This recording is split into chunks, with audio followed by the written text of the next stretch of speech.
देखो असल में उनको वकील जो है इंडिपेंडेंट, वकील की सेल्फ रिस्पेक्ट, जो वकील की उनको पसंद नहीं है, इसीलिए वो वकील को तजलील करना चाहते हैं। फिर वो नहीं चाहते हैं कि हम इश्यूज पे बात करें, चाहे वो बबरलू हो, चाहे वो 26वीं 27वीं अमेंडमेंट हो, चाहे वो करूंजर हो, चाहे वो कोई और इशू हो।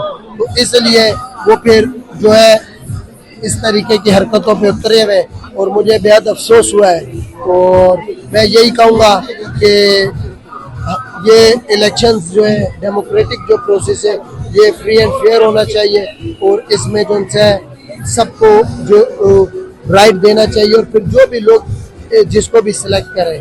तो मायूस कुन सूरत हाल है, देखिए ये तो उन सबका प्यार है, सही है।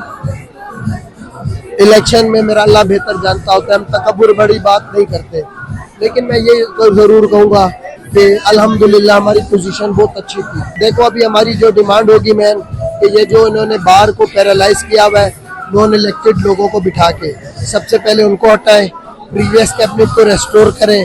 उसमें मैं या रहमान हम जो कैंडिडेट हैं हम उसका हिस्सा नहीं बनेंगे। तो कैबिनेट आएगी, इलेक्टेड बॉडी खुद इलेक्शन कराएगी, वो अपने हिसाब से कराएगी।